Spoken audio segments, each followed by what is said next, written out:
Curling fans, as America's best curling teams prepare to compete on the world stage, you've come to the one place with everything you need involving USA Curling.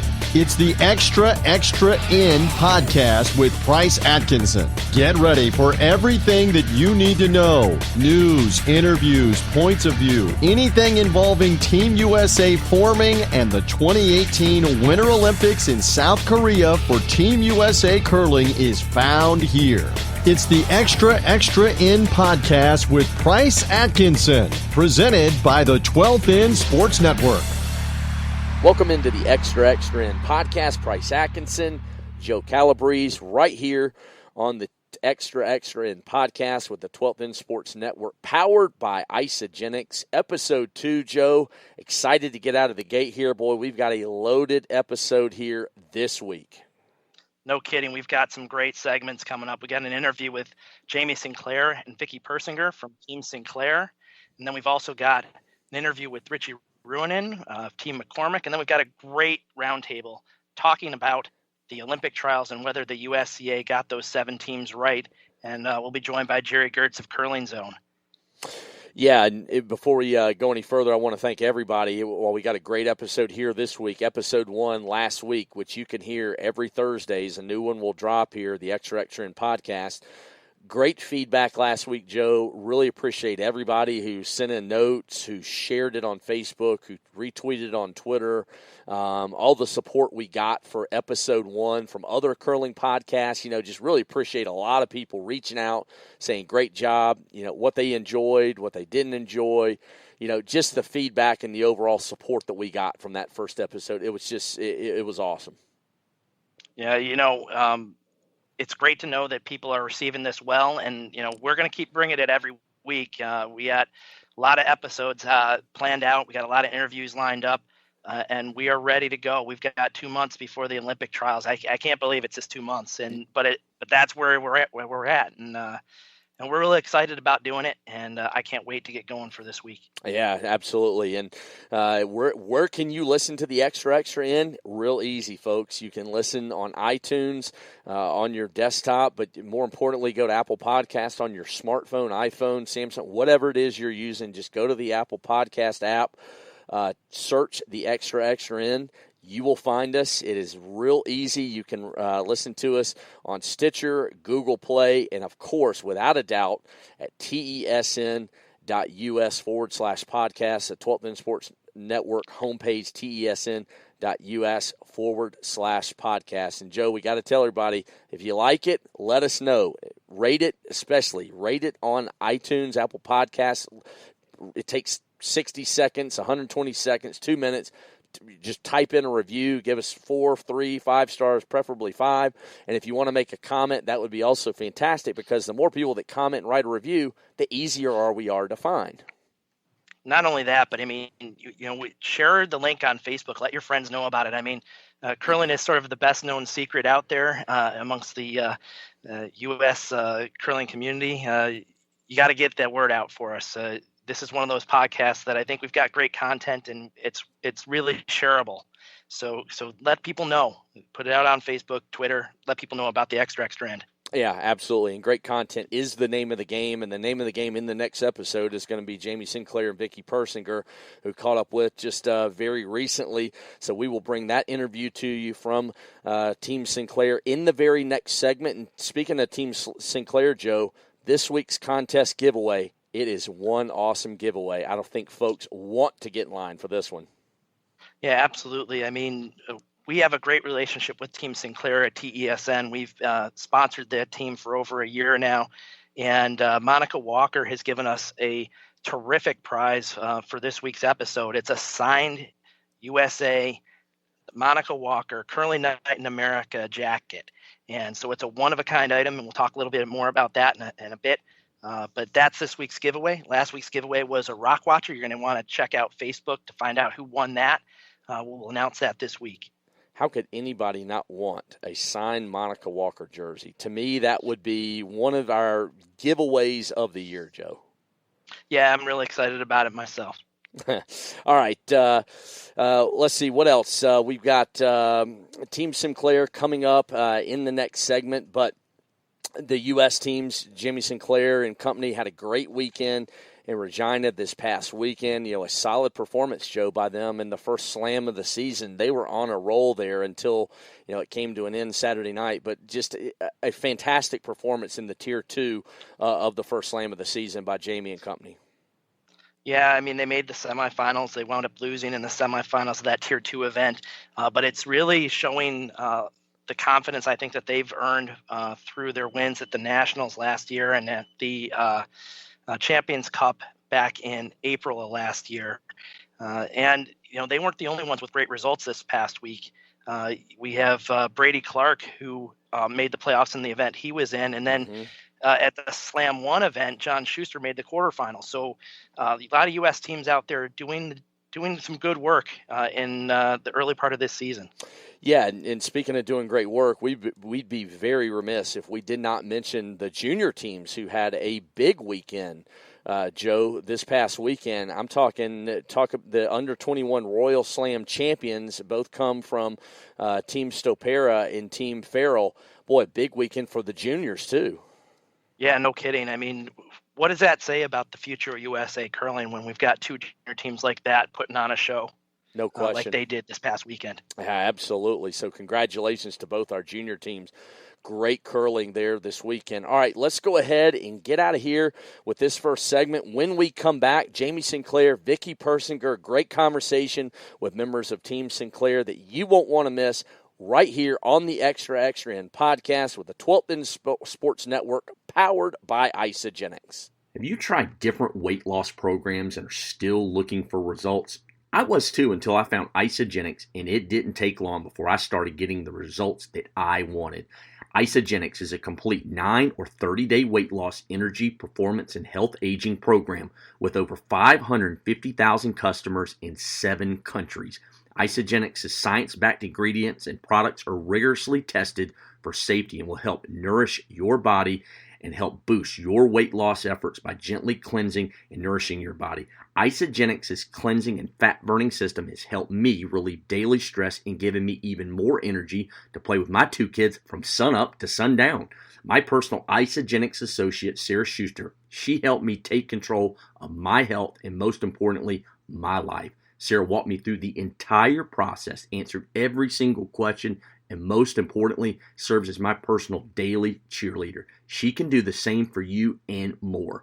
Give Sarah a call with the keyword curling at 218-391-1566. Again, the keyword curling. Give Sarah a call, 218-391-1566, and she'll waive your 1-year membership fee. Stop making excuses and start taking control.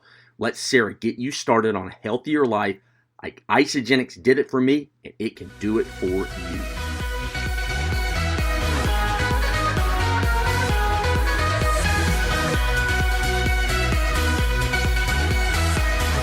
Welcome back into the Extra End podcast. Bryce Atkinson here, and we're going to sit down and talk with Jamie Sinclair and Vicky Persinger from the Jamie Sinclair rink based out of the Twin Cities. And kind of odd you guys relocate to the Twin Cities. I know kind of partially, a little bit here and there, back and forth, but pretty much home base now is the Twin Cities. So welcome in, Vicky and Jamie. Thank you. It's good to be here. Thanks. So get into it. What's the summer been like for you guys? Because clearly this year starts a little bit earlier than years past. It's an Olympic year. So really summer, what summer, right? Yeah, it's been a whirlwind. I don't know if we really got a summer vacation, maybe like 2 weeks in there.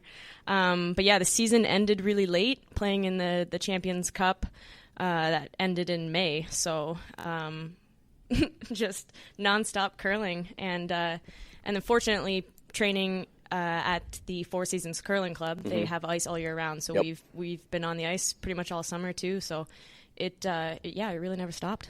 Yeah, I went home to Alaska for these parts of the summer, and between going to work and working out every day, I didn't get to do all the things I thought I would get to do, but we've been putting in a lot of work, even with me not being physically where the rest of the team is, constant contact and really just seemed like it's all one season. There's no off season anymore for sure. Yeah, absolutely. And I mean, y'all finished the season, I mean, on as strong a note as you could probably have. You win your first nationals, you go to the Champions Cup, and you make the playoffs. Strong finish that boosts you guys and really springboards into this all-important year, and certainly this fall coming up. It was a huge boost of confidence. Super proud of the team for performing, especially that late in the season.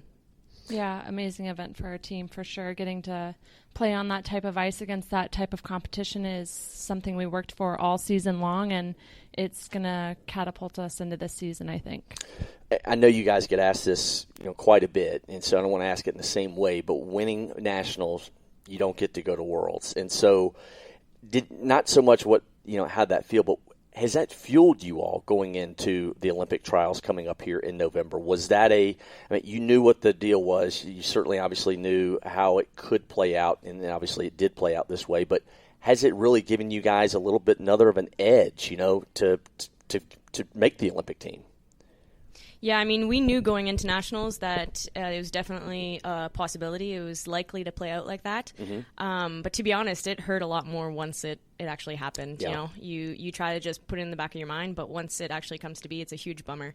But I think our team, we managed to get through that really well. We stayed really positive, and we kind of like being the underdogs going into events. I think that it fuels us. It gives us that edge, that extra little boost of energy that we enjoy having, and we play really well with that weight on our shoulders. So, I think it's done well for us.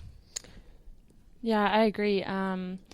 Like Jamie said, it's like, you prepare for it knowing it's going to happen, and it didn't kill the feeling of winning nationals for us, but it, was a little bitter once we stopped and looked at the whole picture. But we've worked hard to make a lot of opportunities for ourselves, and, just because we didn't get to go to Worlds, we got to go to the Slam, and so we're grinding away, trying to earn our spots and things, and not, not have just jump into things. So, there was still a lot to play for. Yeah. I mean, we went out there and we were super motivated to win that game because it meant a lot to us. We were trying to prove a point. We were trying to make it to the Champions Cup. There was a lot on the line, so it didn't take anything away from our performance. Yeah, and seeing you guys at Nationals winning it, how excited you were, it's clearly, I know, sunk in. It's still pretty awesome to be able to call yourself Definitely. a national champion for the first time. That's something that will never be taken away. It's something you'll always be able to wear, on your sleeve. Yeah, it's an amazing feeling for sure. Right, and also I've been on both sides of that coin, and,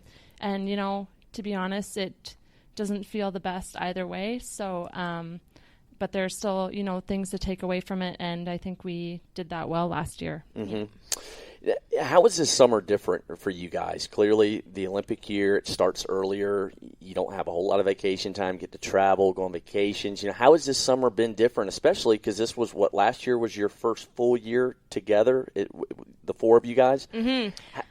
I think just the biggest difference is that we've been able to just train and work as a team and grow all through the summer. Whereas last year we didn't know that we were going to be a team until quite a bit later in the summer. So this year we got a couple extra months to work together, and just kind of got a head start on the season. Yeah, absolutely. As we're talking with Vicky Persinger and Jamie Sinclair of Team Sinclair, also joined by Monica Walker and Alex Carlson. And you guys spent time at the Olympic Training Center in Colorado Springs this summer. I know that was probably a big time opportunity for, you guys are tight, you're bonded, but another chance to really, whether it begin the season or continue, really a chance to be together and come together in a tight way.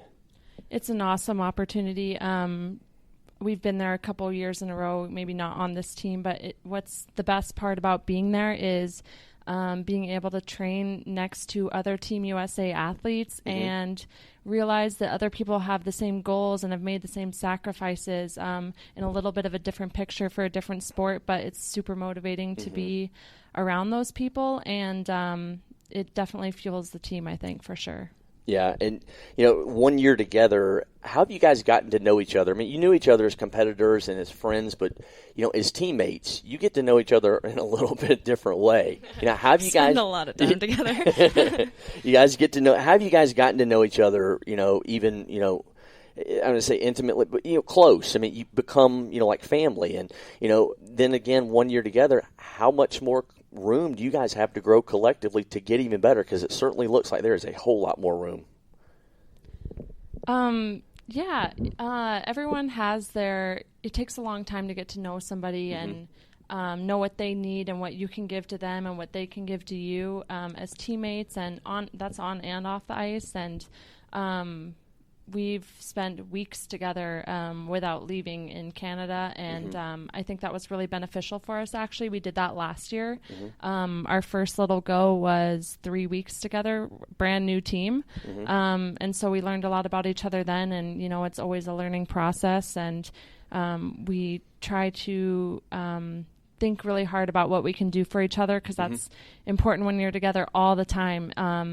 And you want to grow as a team, and it definitely helps both on and off the ice. So, I think another cool thing that we did last year, since it was our first year together, and we wanted to get to that level of comfort with each other very quickly, was like personality tests with our sports psychologist, and that was really interesting just to see what the different personalities were on the team, how those personalities interact with each other, like what do some of your teammates need or what do they prefer in different situations. I thought that was really interesting. Yeah. It's still been good. We've taken that test and we go back over it all the time. Yeah. I mean, it's an ever-learning thing, and everyone's different, and it's funny to see people literally on the opposite sides of the chart. Yeah.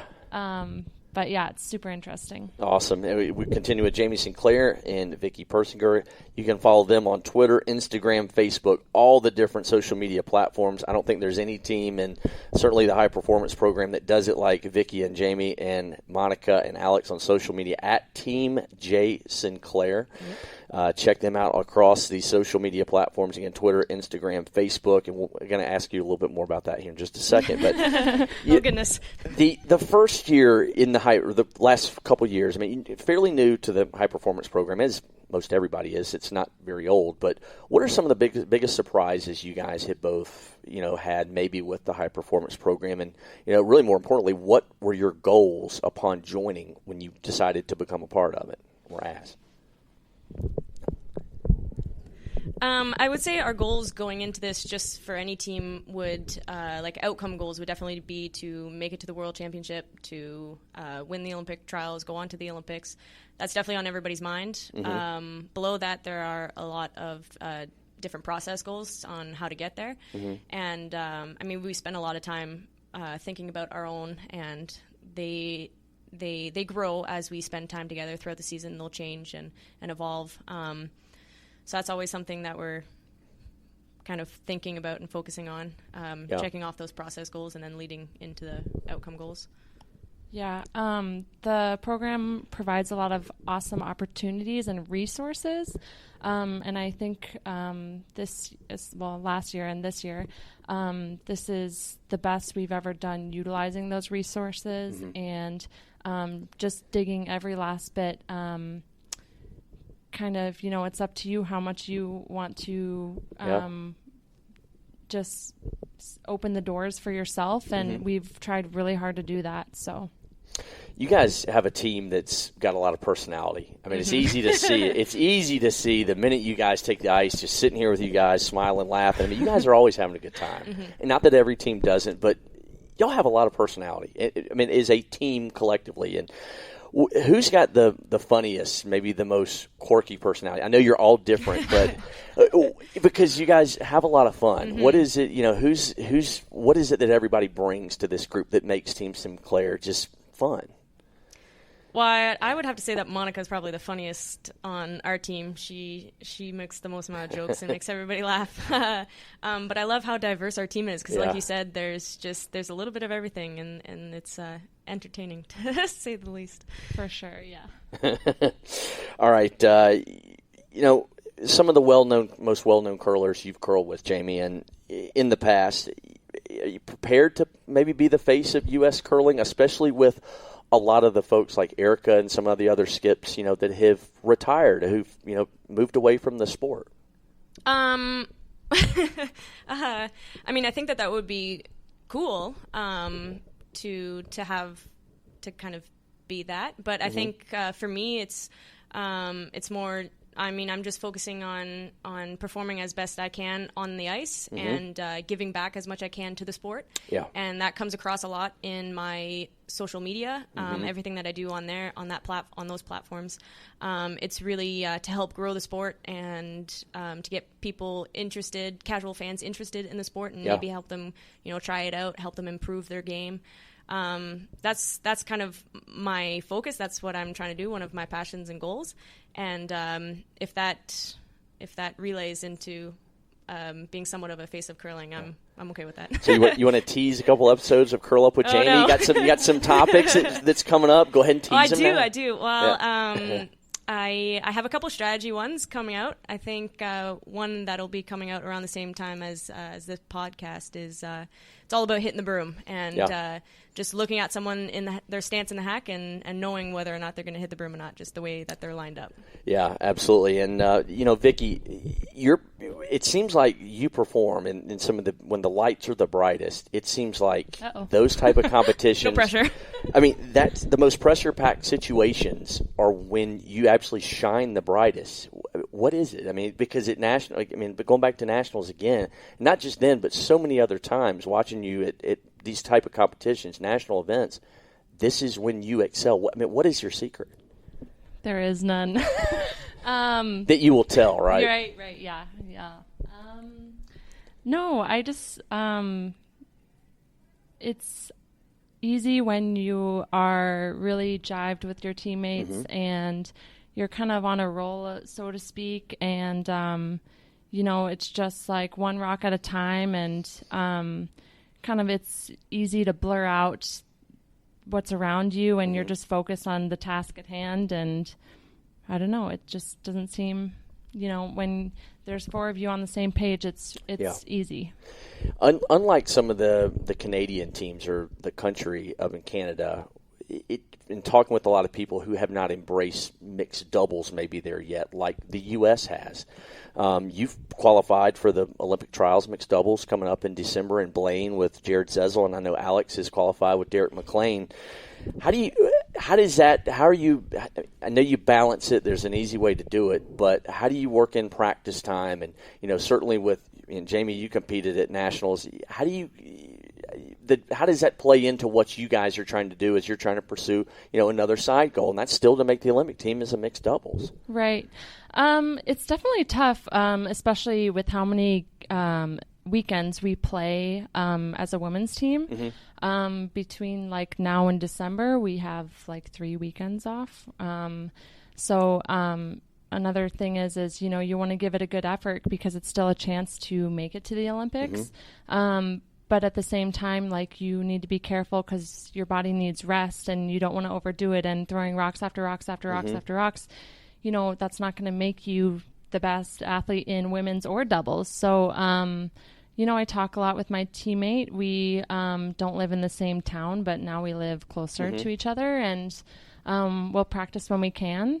But otherwise, I'm kind of throwing rocks and he's throwing rocks, and it's a little more put together last minute is, I think, a lot of people's doubles priority mindset, because for a lot of people, men's and women's come first. But still, any chance to ever, get to that big of an event, anyone's going to try. So yeah, absolutely. That's going to be pretty cool, playing Olympic trials in Omaha, and then just a couple weeks later, you're going to turn around and play again in Blaine in the mixed doubles. But as you move forward in the next couple weeks and the months, getting ready for November here in the Olympic trials, what is the biggest key? What are you guys dialing in on? You got some time, not a lot of time. What is it that you guys are just trying to focus in on to be razor sharp come November the 11th in Omaha? I think we're really just trying to master our team systems, get really comfortable with communication on and off the ice, and really just try to treat every event like it is the Olympic trials, so that we're very prepared. We're comfortable. Like, we feel like we've been at that level of competition before. So really just being in our ideal performance state, or trying to get there, figure out what we need to do to get there, leading up into the trials. All right, as we begin to start wrapping up with Jamie and Vicky here on the Extra Extra In podcast, the new logo, I want to ask you guys about this. Let's have some fun on the way out the door. You guys are clearly Bachelorette fans, because it's the identical. How did you know? Will you accept this rose, Jamie and Vicky? I haven't gotten a yes yet. Oh, that is too funny. We are fans. Guilty as charged. So there's the inspiration behind it. It obviously was birthed watching a Monday night. Monica Tuesday. would not be happy. She's the only one on the team that doesn't anti-Bachelor. watch it. All right, so was she the vote against the rose here? Because, and I'll do in serious, it's really cool. I mean, you guys, I don't know if anybody else has got and this is part of the branding. That is part of Team Sinclair. Really cool. Just tell us about it. Well, we were making sponsorship packages, and we got to the point, we rely on sponsorship a ton to get through our season, right? It's really expensive, so we definitely, we're always trying to get sponsors. So we're making this package, and we wanted it to be as professional as it could be. So we really believed that having a team logo supported that idea. So we decided to come up with one. Shout out to my brother's company, Synchronized Productions, for making it. But yeah, so actually, the Bachelorette part wasn't actually part of the logo. That's not why we chose it, but it might be like a sub reason, but Monica doesn't know that. I think there's some inspiration there. Surprise! Vicky. No, it's the national flower of the U.S. Yeah. Which no I didn't one know knows. until I Googled it. I didn't know. There you go. Yeah. So that's the secret to it, right? Yeah. But it went along with a lot of we discussed as a team, like, what are our values, what's our team image that we want, and a rose suited a lot of those. So it summed us up really well in one object. Speaking of sponsorships, I know was it Alex's feet that were featured in a Team USA story or something? Any pedicure? I mean, have you gotten any on the beach pedicure companies on board yet in a short amount of time? Working on it. Yeah.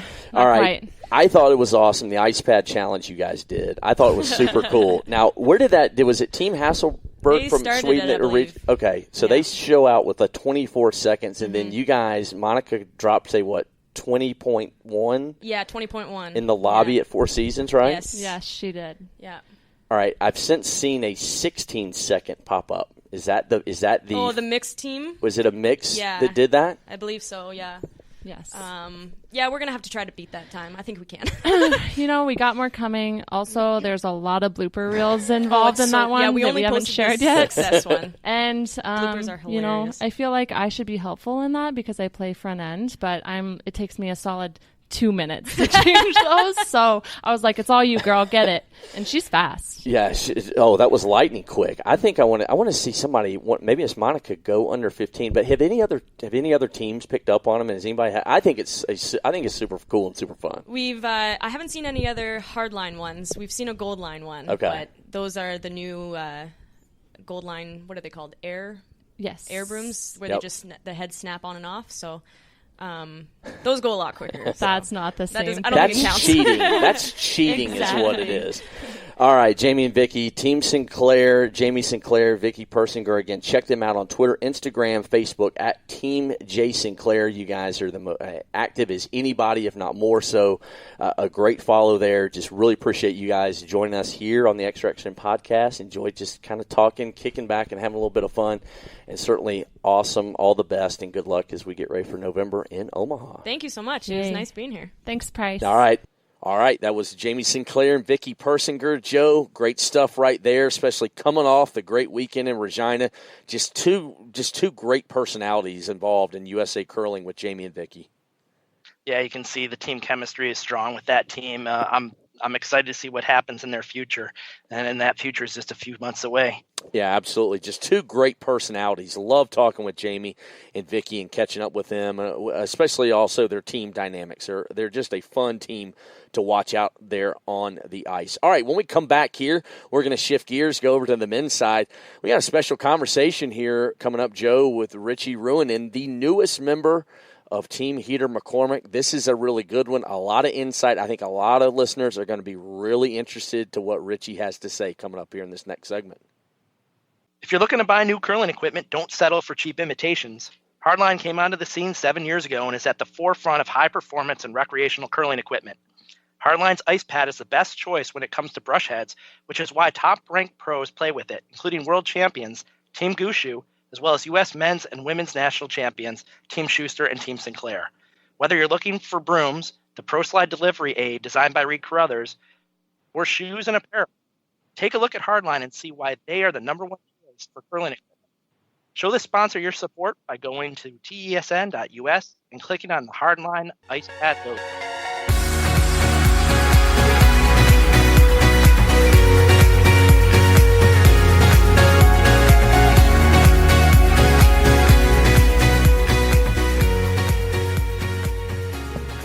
Into the Extra In podcast. Bryce Atkinson here, and now we're joined by the man himself, Dr. Double. I think he probably nicknamed himself Dr. Double.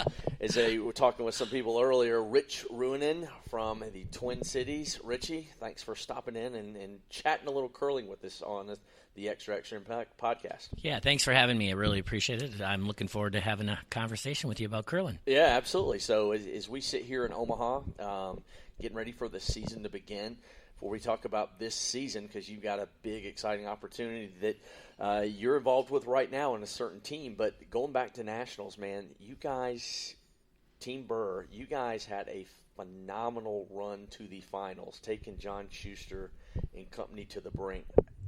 You were about as hot as, maybe the best curling of your life. What was it like out there? And just talk about how well you guys played. Yeah, it was a great nationals. We had a lot of fun, out in Seattle, and we played really well.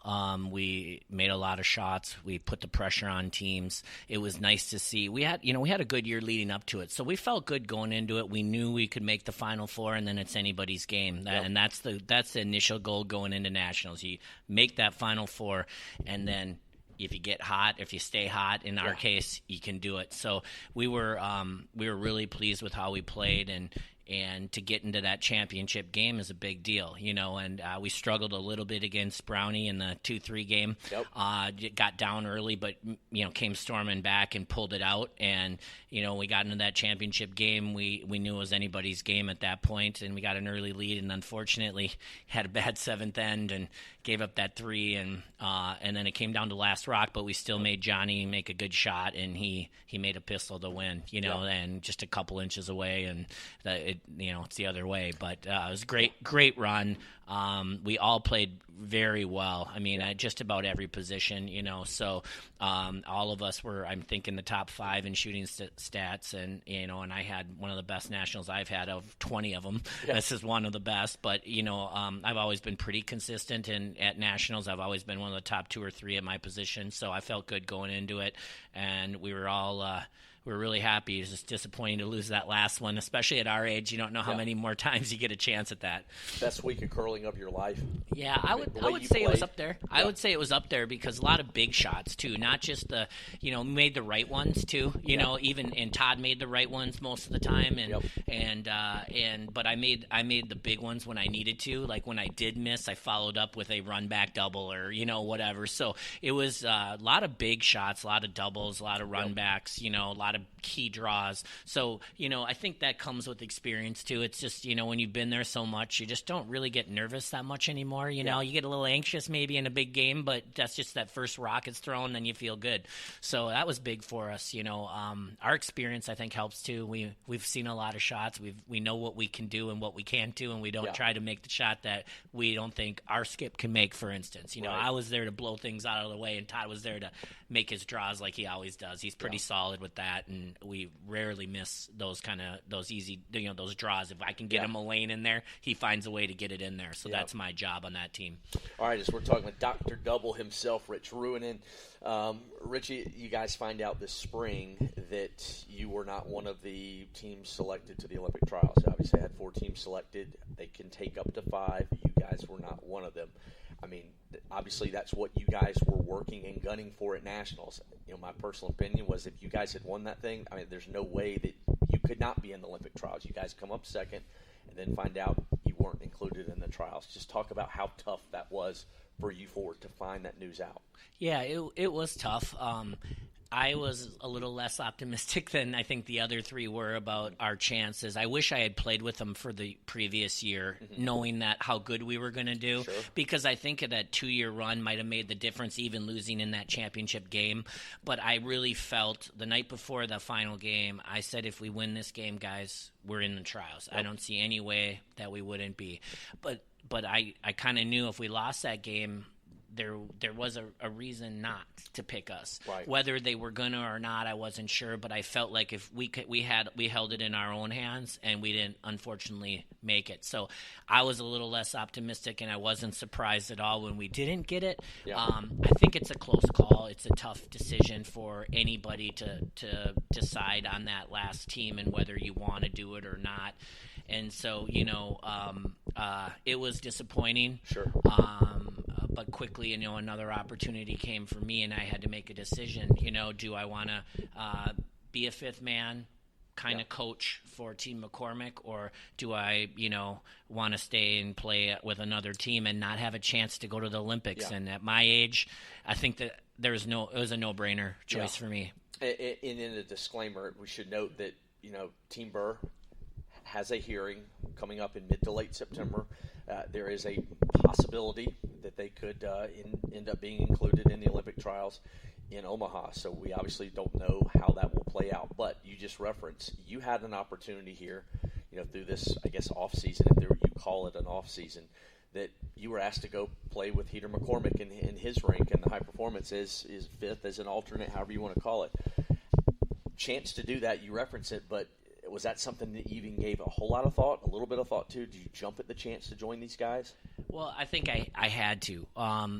It's a chance to travel around with these guys. I'm good friends with all the guys, but I've known Chris for a long time. Played together with him for 4 years. Played with Heath for a little bit. We won nationals, and frankly, we a couple shots away from winning that one too. So they're good friends of mine. And when they asked, for me, it was at that time there was no grievance being filed or anything like that for sure, and the chances of winning that versus automatically being on another team with a chance to go to the Olympics, to me, I had to jump at that chance. I like the guys. It is a little bit of a different role for me that it's hard to sit back there and watch those games. I mean, we're a few games into this at Curling Night in America here, and you want to be out there, Right. And you want to get on the ice. But my job with this team is to do whatever I can to help them win. If that means off the ice, on the ice, I've been, my job. I've been watching the rocks really closely, knowing what we're going to shoot. I've acted as a coach this weekend.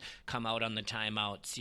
We've had some really good meetings, and we're working on a lot of team stuff. And I think I can also be the liaison between people. So for me, I'm going to do whatever I can to help us go to the Olympics, and I hope it's enough. And I believe it will be. We're a really good, solid team, and we're playing well already early. Got a couple of mistakes here that cost us a couple games, but we have a chance to win it here, and I'm excited to be a part of it, and I'm going to be there, and if whether I'm playing or not playing, I'm going to do my job. Yeah, it is kind of odd to see Dr. Double sitting over in the coach's box as opposed to throwing rocks, because the last time I was watching you were Dr. Double himself, and you were run back doubles. It seemed like all week out in Everett at Nationals back in February. But the dynamics of this team, I mean,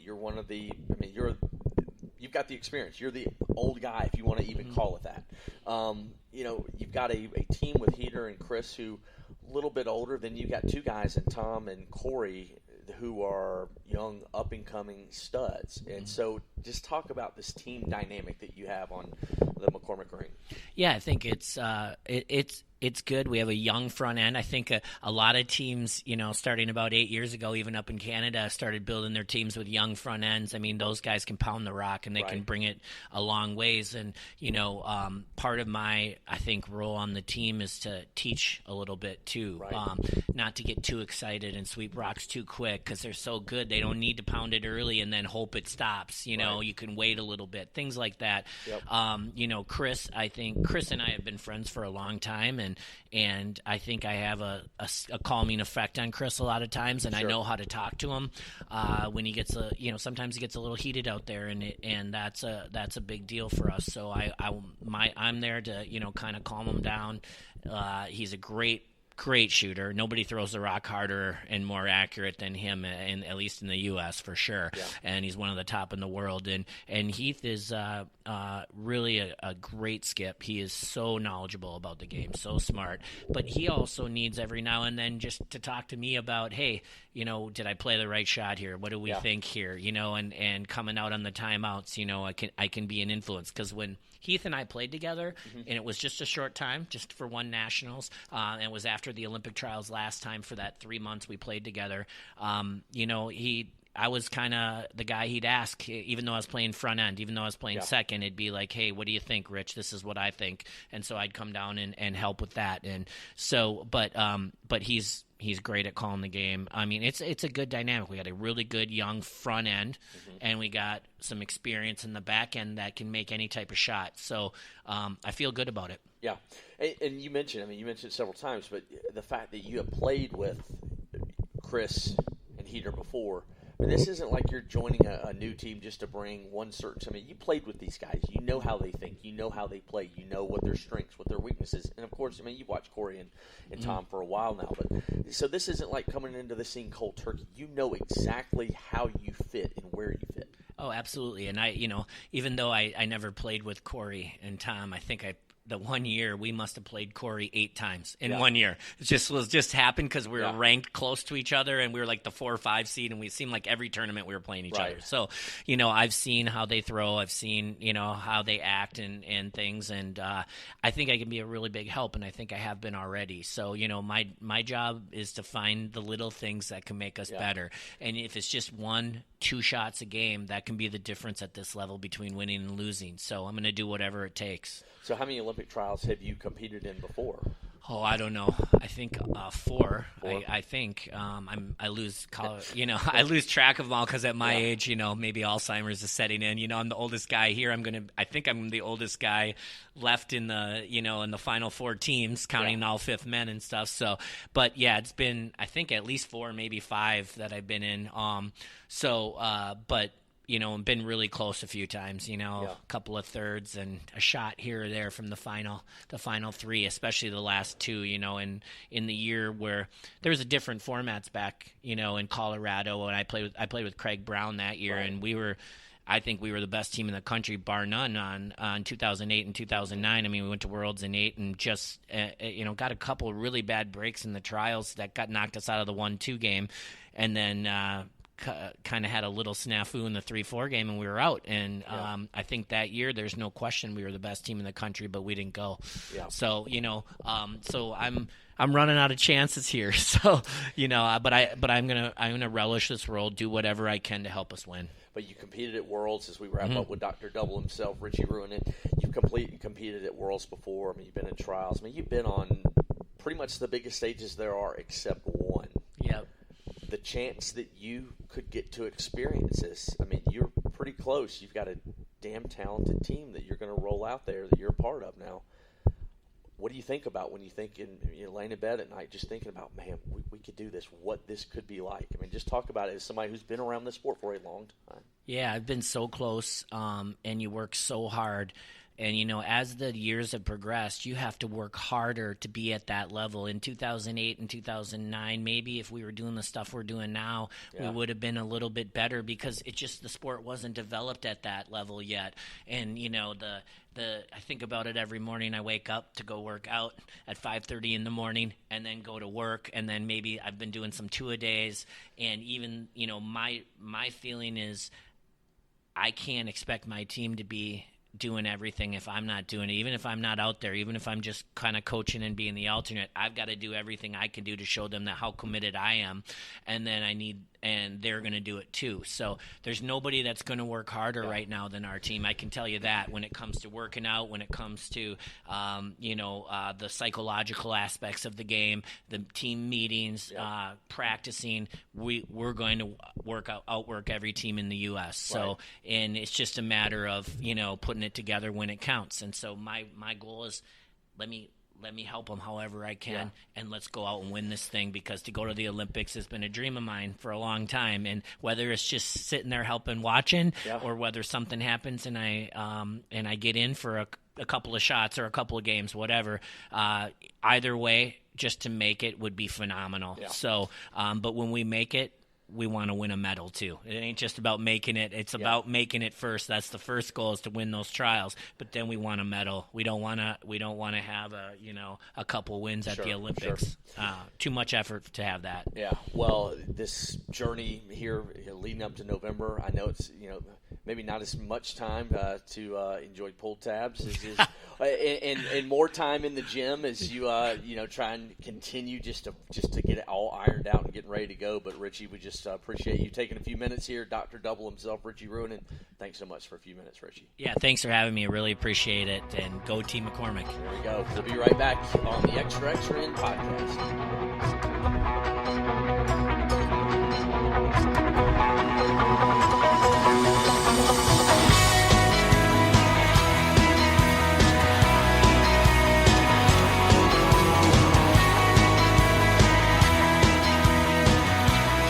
Welcome back into the Extra In podcast, episode 2 here in our roundtable segment. Joe Calabrese and myself, Bryce Atkinson, and we're joined once again by the man himself, President and CEO of Curling Zone, Gerry Geurts, coming off what was a big, big weekend with the first slam, the Tour Challenge in Regina. Gerry, what a big weekend. It looked awesome, and I guess from the U.S. standpoint, some really good curling from several of our teams that were up there.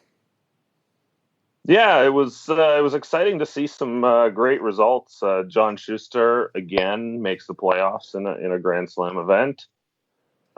They're really starting to kind of cement themselves in as one of the elite teams in the world, and it's great to see them continue getting results.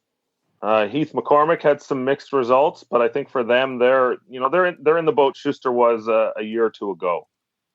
Working on gaining that experience and getting good games in, and Heater's a talented player, and the guys in front of him are very good too. And at some point in the near future, I think it's going to click for those guys, and the more games they can play at this level, the better.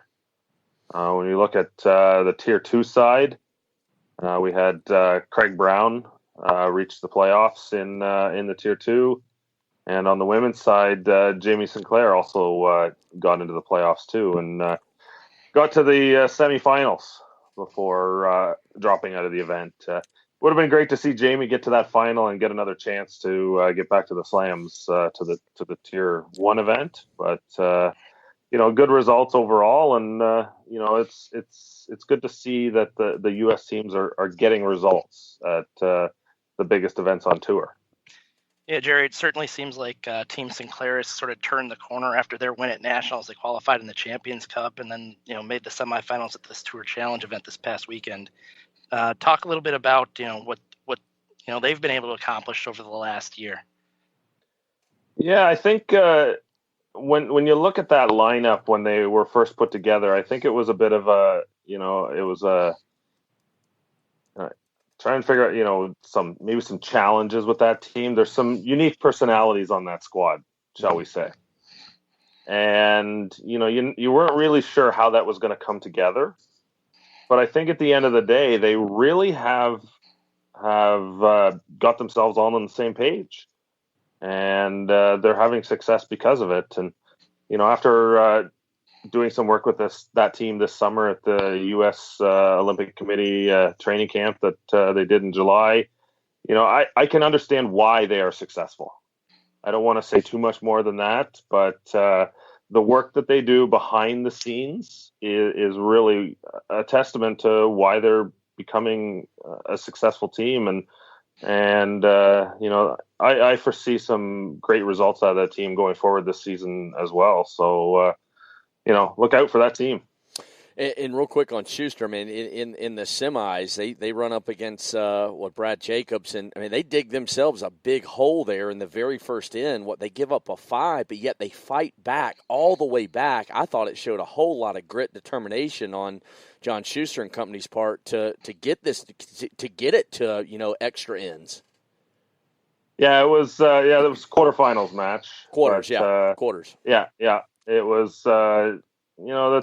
That's the kind of thing, that teams that start to fit in and belong. Mm-hmm. They find ways to grind it out. And to be honest, in that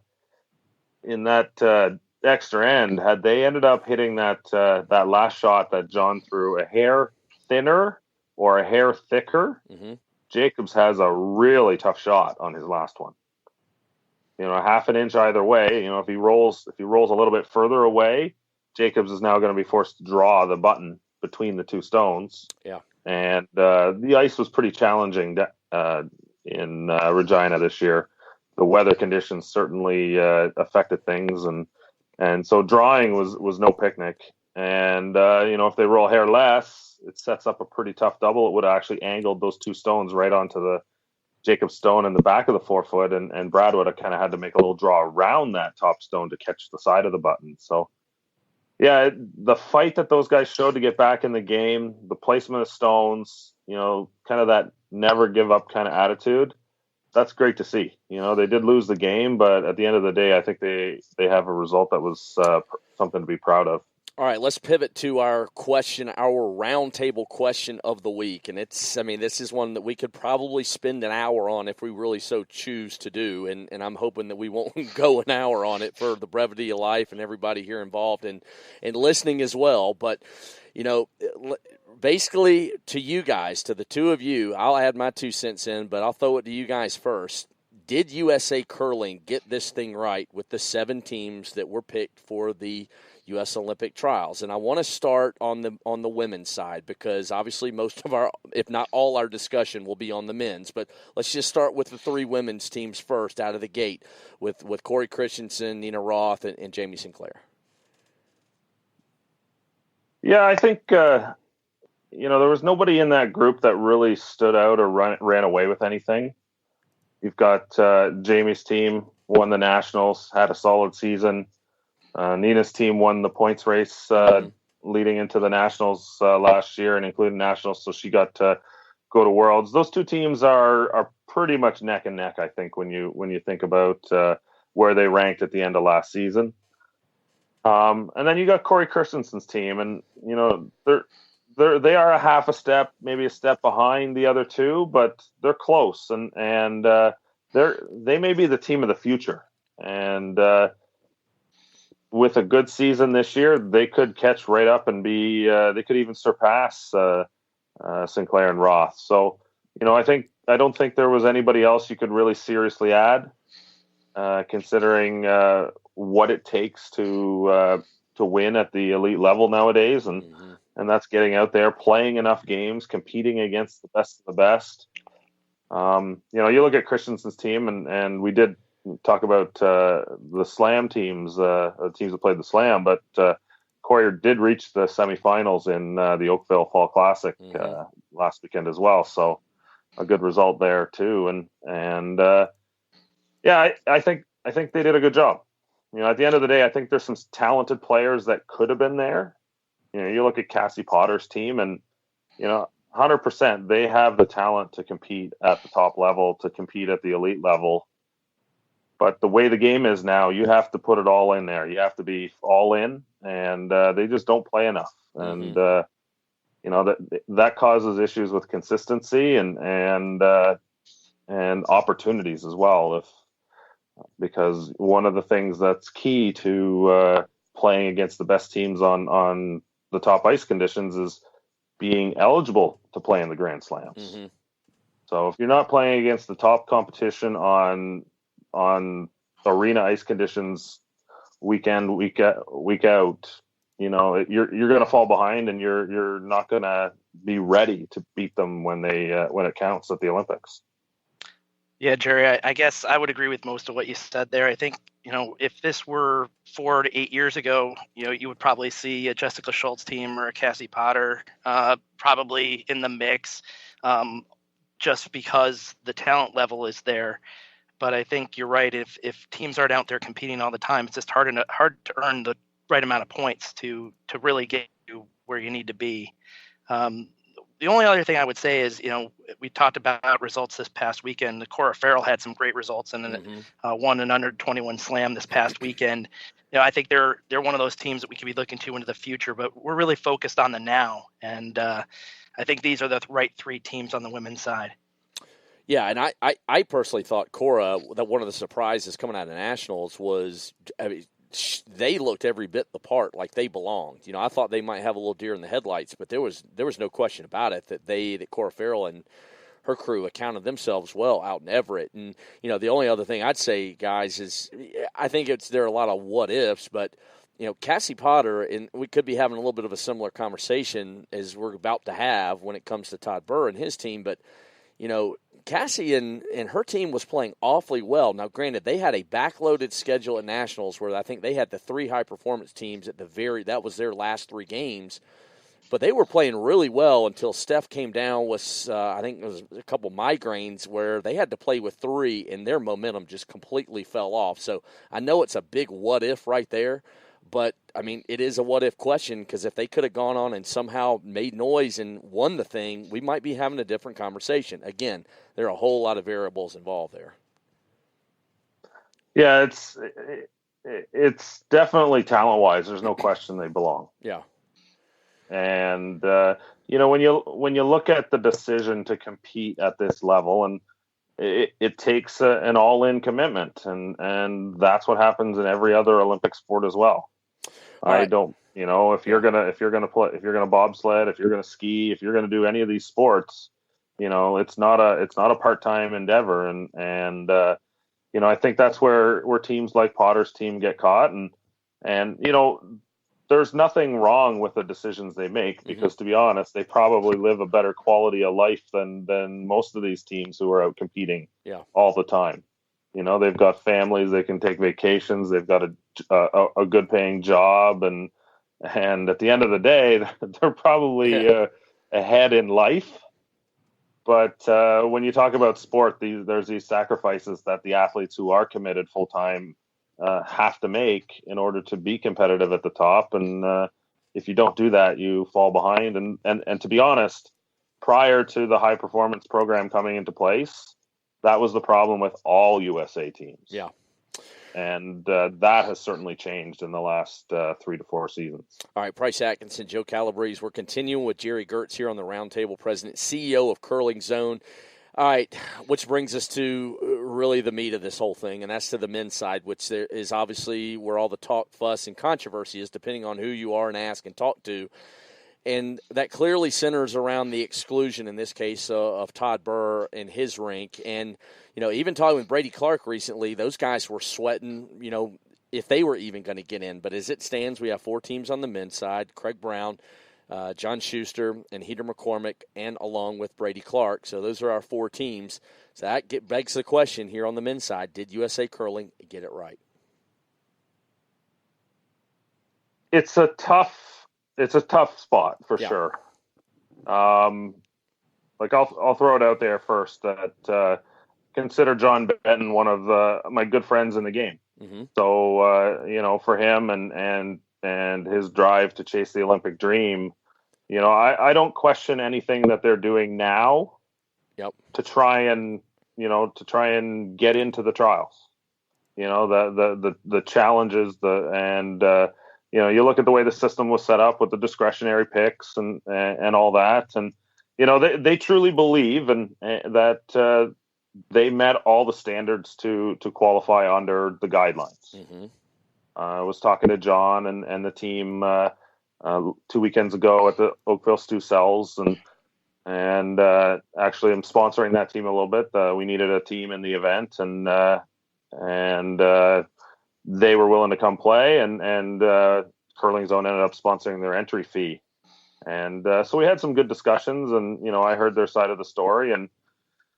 And so, I understand where they're coming from. And, I can't question that, that they're going to fight all they can until they get there. But I think they fall into the same position as Cassie Potter's team to a degree.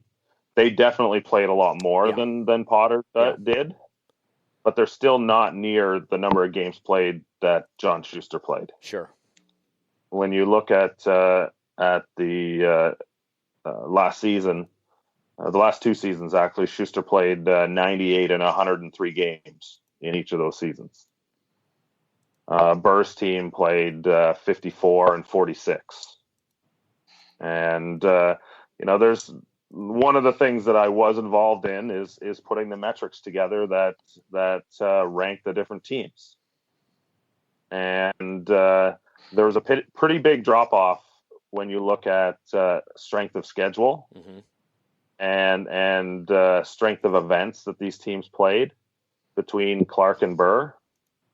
And I couldn't justify adding that team in that situation, though I'm not sure there really should be a U.S. trials, to be honest. John Schuster has been, far and away the best team over the last two seasons combined.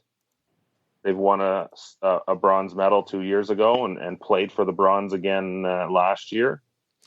And they're putting the results together at the slams, at the events that are the best of the best. And when you look at that, it's the problem is because of TV commitments and everything going on, you have to have a trials. Well, I'll just say this too, and real quick. I mean, I think I don't care what the sport is when it comes to the Olympics. In my book, coming from an Olympic sport of swimming, and I know all sports are different, but I think you have to have an Olympic trials. I mean, you just have to have it. And I think part of the reason to do it is, even if Michael Phelps is that good in swimming, put him up there when the pressure is the hottest, because, a lot of people say, at least in a lot of different, and every sport is different, that your nationals or your trials a lot of times is more competitive. I mean, take Canada, for instance. The trials would be more competitive in a tougher competition than sometimes the Olympic Games itself, and it varies for different sports. But to me, you have to have to me, not having Olympic trials is a non-starter. That's just my opinion. You look at how the Olympic reps are selected around the world, though. Mm-hmm. Canada and the United States are the only countries that have a guaranteed trials. Well, let's just talk a little. I just want to back up really quickly, if you don't mind. Yeah. Based on, just want to kind of make sure that we lay the groundwork here.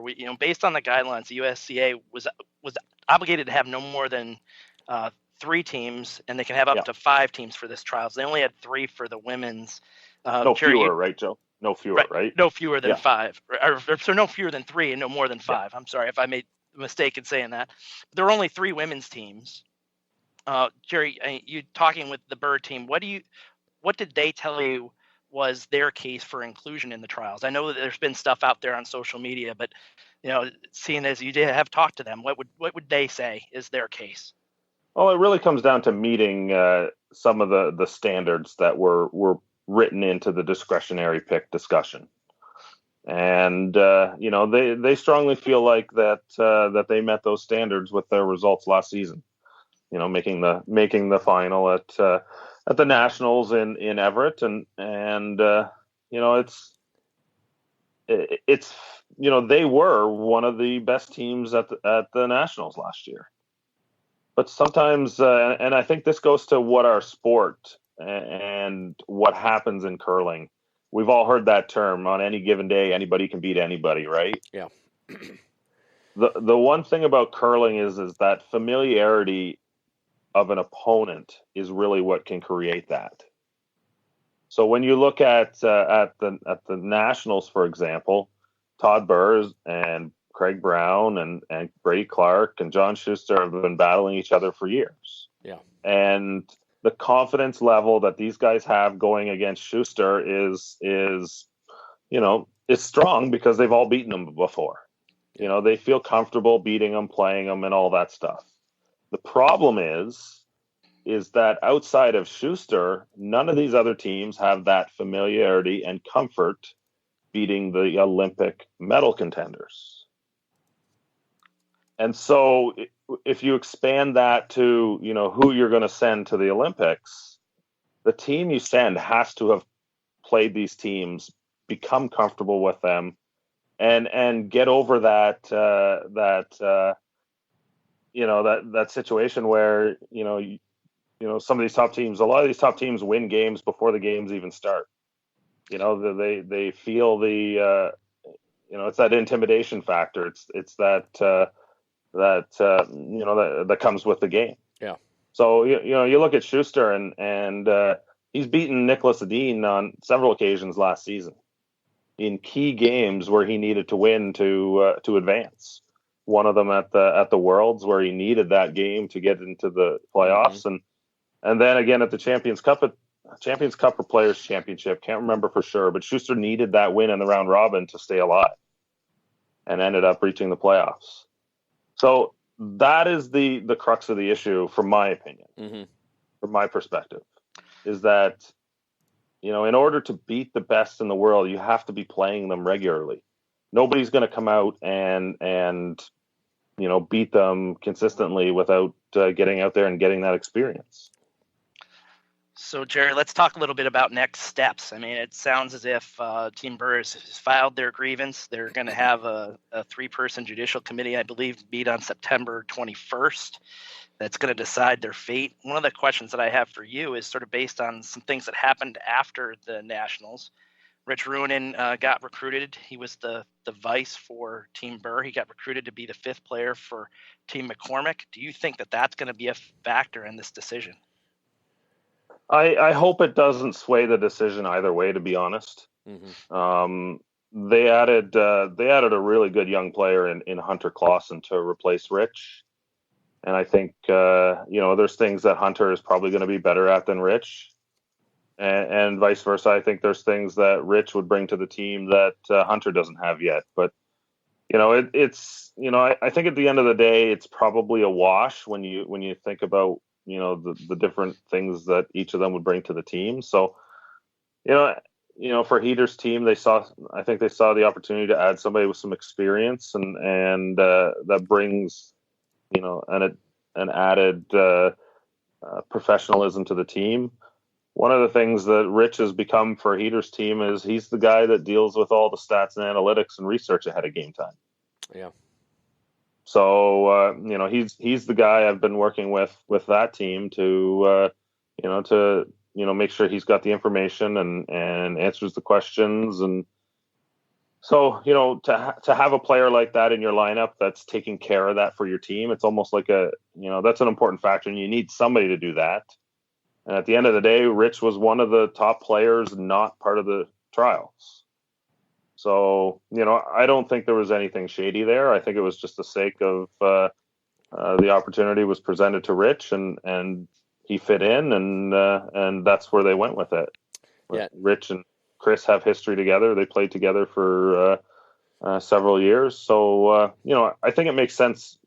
And at the end of the day, I don't think it changes Birr's team too much because, that addition of Clausen, it was a solid add too.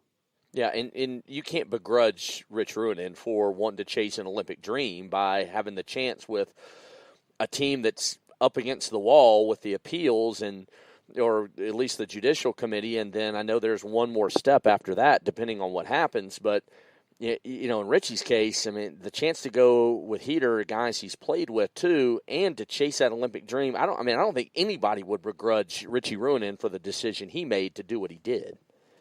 Yeah, exactly.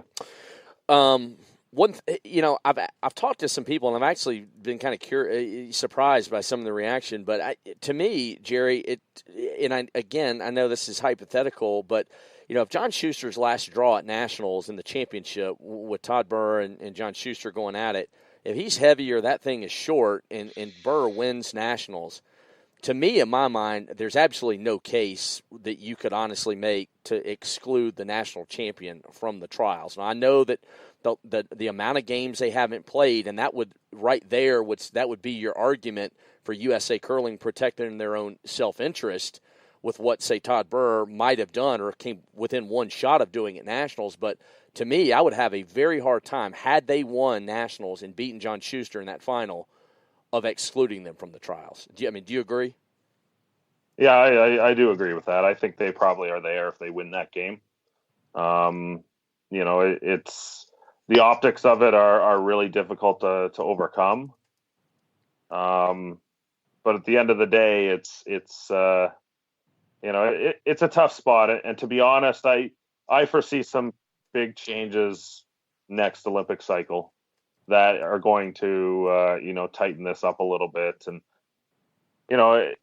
make a standard that you have to meet. And this goes to Birr as well. They feel like they met the standard, and they may be right.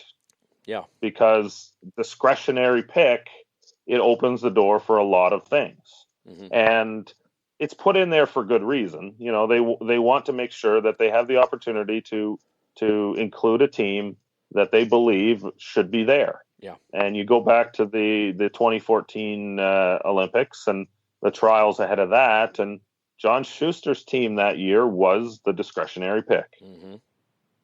They fell short in a few other areas. They ran into a couple. They just didn't meet the standard in the 2 years leading up to it.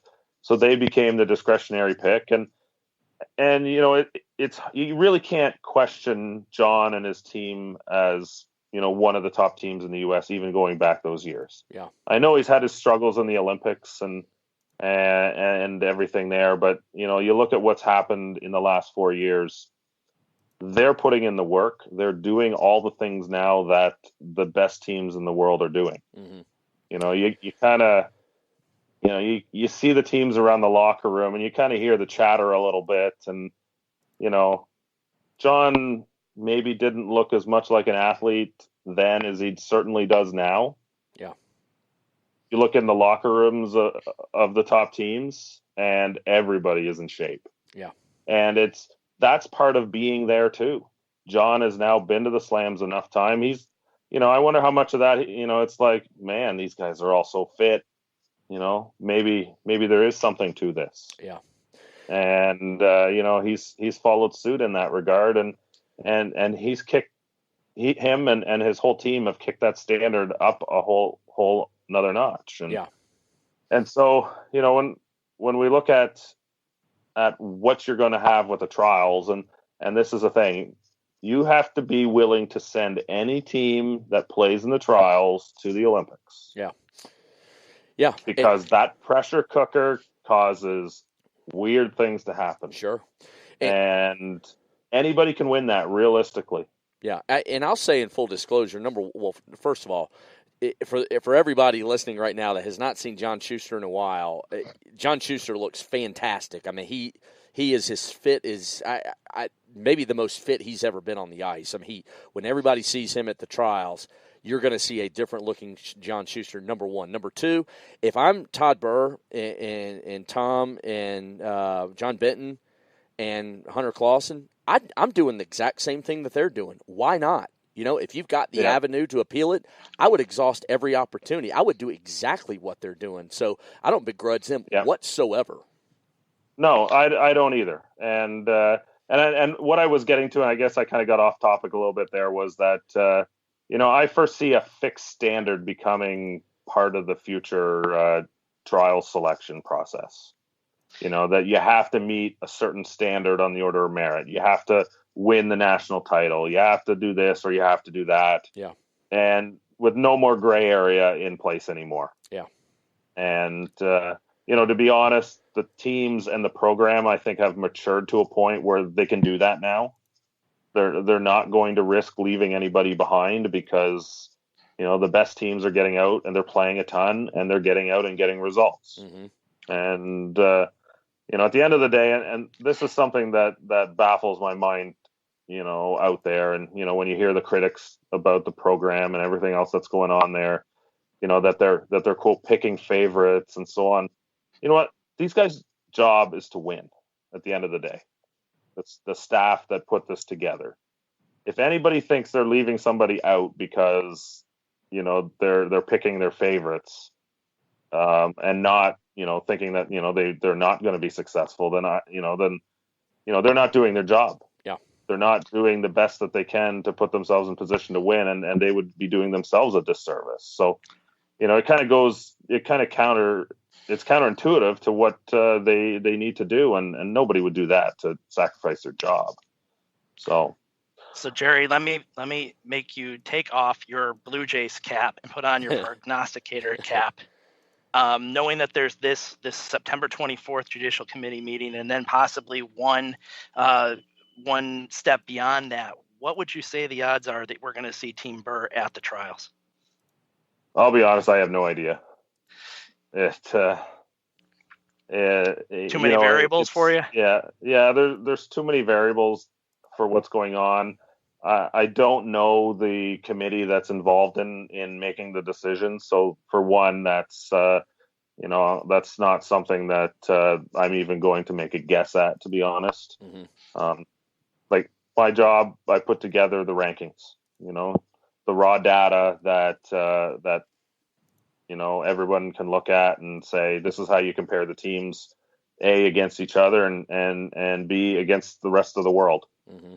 Because that's the standard that USA Curling is now chasing. It's not about being number one in the USA anymore. It's now about chasing the world standard. And that is what the U.S. Olympic Committee is really focusing on. And I think if it gets to the USOC, I don't foresee them approving or making any changes to the trials field. But you may, it's hard to say what is done before you get there. Mm-hmm. And the USOC is about supporting the teams that put in that full-time effort.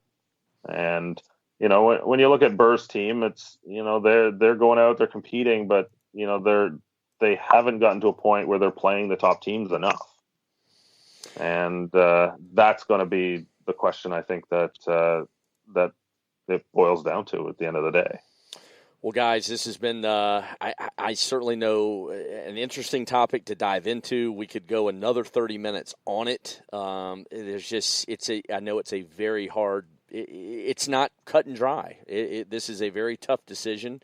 And when it comes to, yeah. honestly, Price, that's the problem. Yeah. It's discretionary. Team Birr feels like they've met the standard. Yep. So, if the standard is out there and they felt like they've met it, they wouldn't have known or necessarily needed to plan a schedule to meet the standards that a team like Schuster and the other two program teams, even Brady Clark's team is getting out there and playing quite a few more games. Yeah. And so, it's, I think sometimes, and that's why you really can't blame Birr for their approach. But at the same time, I think the committee that put this together, if you're going to pick more than three teams, I think they picked the right four. Yeah. Well, Gerry Geurts, President, CEO of Curling Zone. Check out everything going on at curlingzone.com. I'm sure all of our listeners do that on a regular, if not daily basis, at Curling Zone on Twitter. The operations manager for the World Curling Tour. Gerry, this has just been a fantastic conversation. I know Joe and I, this has just been awesome. So appreciate your time. Can't wait to do this again. Thanks, Price. Thanks, Joe. It's always great talking to you guys. All right. We appreciate See you next time, Gerry. And we appreciate Gerry's support of the Extra Extra End podcast, too. And thank him so much for linking it right there on curlingzone.com. All right, we'll be right back here on the Extra Extra End podcast. Whenever you travel for bonspiels, business, or other travel, please remember to go to TESN.US and click on the Expedia banner. When you book your travel through the banner on TESN.US, a small portion of that booking goes to TESN affiliates. If you like TESN, please remember to support our affiliates by clicking on the Expedia banner when you travel. Thanks for supporting our affiliates. All right, putting a bow on this episode 2 of the Extra Extra End podcast with the 12th End Sports Network, powered by Isagenix. Special thanks to Rich Ruohonen, Jamie Sinclair, and Vicky Persinger this week. And especially that last roundtable segment. I mean, just great conversation there with Gerry, Joe. I mean, a lot here that we got into on this episode of the Extra Extra End. It's just a setup for what we've got coming up the rest of the fall as we lead up to the U.S. Olympic Curling Trials in Omaha. Yeah, we had a great discussion with Gerry and two terrific interviews, and it's just a preview of what's to come over these next few weeks. But Price, I don't think you were really hoping to get away from that Bills-Panthers talk, were you? It's funny. Both teams 1-0, and I think what I would like to do is a friendly wager with you. And what I'm thinking is if the Bills go into Carolina and somehow beat the juggernaut that is the Carolina Panthers, I should get some sort of barbecue. But if for some reason the Panthers, take my little pathetic Buffalo Bills and pound them into the sand like they ought to, I owe you some chicken wings. What do you think? I think what you owe me is one of those 12th End Sports Network jerseys that you and DA and Sean Murray. I've been angling for one of those. I'm hoping maybe one of those might be under my Christmas tree, also known as the curling trials in Omaha coming up in November. But I think I can do that. I think that some dinosaur barbecue from up there in upstate New York. Oh, wow. I've always wanted some dinosaur barbecue. I've never had the chance to dive into it. I got to compare it to what we've got down here. But everybody I've talked to, Jim Boeheim, the head coach at Syracuse, told me one time, he said, it's the best barbecue you'll ever have. And I said, Coach, there's no way. I'm come from the South. We own barbecue down here. He said, yeah, don't knock it till you try it, son. But, yeah, I think we can definitely do that. So what's the deal? I was going to tell you, I didn't think we could be friends between now and kickoff on Sunday at Bank of America Stadium in Charlotte. But I don't know. It's a budding rivalry because of everything that's gone on in the offseason between the Bills and the Panthers. Maybe some of our listeners may have a clue what we're talking about. But I got in Cam we trust is the confidence I got, Joe. Well, I believe that you guys should be the heavy favorite. We will see how it turns out, but I'm excited. The Bills got off to a good start, and that's always a good thing. We'll see how it winds up. We both want 2-0 this weekend. Somebody's going to get it. I guess actually no, it's not a guaranteed. Unfortunately, in the NFL, they allow ties with that, which I think is sacrilege in any sport outside of soccer. Honestly, I think ties in soccer stink too. All right. Just to let everybody know how you can listen, one more time, the Extra Extra In podcast. You can get it on Apple Podcasts, Stitcher, Google Play.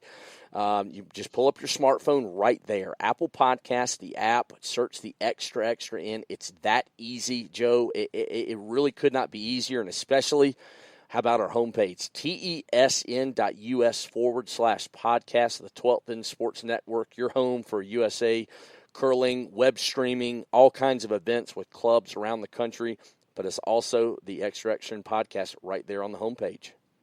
Yeah, absolutely. Make sure you follow us on Facebook and Twitter. That gives you all those notifications of what's going on with the website and the podcast all year round. And we'll see you then. Yeah, absolutely. What's ahead next week? Let us tell you real quick. Conversation with a couple members of Team Clark. Brady Clark and Greg Persinger. We'll go from one Persinger to another as we'll talk with Greg Persinger and Brady next week on the Extra Extra In podcast episode 3. So a good conversation, a lot of things you'll want to hear, a very frank and honest and open Brady Clark, which we will bring you next week. Really good stuff from the two of them. But, Joe, one more plug this giveaway again because the Monica Walker jersey, to me, is something I want to get into this contest on. Yeah, Curling Night in America is starting back up on October 10th, and we're real excited about how the event showcases some of those teams that are battling for those Olympic spots in November. As part of that excitement, we're giving out the opportunity to win a signed Monica Walker jacket from that Curling Night in America production. She's the lead for Team Sinclair in the 2017 USA Curling National Champions. So if you want to enter this drawing, all you got to do is go to TESN.US/podcast and enter by using the widget on the upper right-hand corner of the page. This is a one-of-a-kind item and only available to our listeners. We're going to announce the winner next week. Well, I'm going to register, and if I don't win, I know it's not rigged. I'm going to have to beg Monica to get my own when we see her at the trials. All right, we'll get out of here. Appreciate all our listeners tuning in to the Extra Extra In podcast here. Just can't do it without you. It is all about our listeners. Again, if you like it, rate it, share it, review it, all those great things. It's all about you. We need your help to spread the word. Appreciate what you all do and appreciate you taking the time to listen here on the Extra Extra In podcast. Can't wait to be back again here next week, Joe. More great stuff. We'll see you then. Thanks for being with us on this edition of the Extra Extra In podcast with Price Atkinson. Follow Price and the 12th End Sports Network crew on Twitter and Facebook to stay up on our weekly contests, giveaways, and guests for upcoming episodes of the Extra Extra In podcast, powered by Isogenics.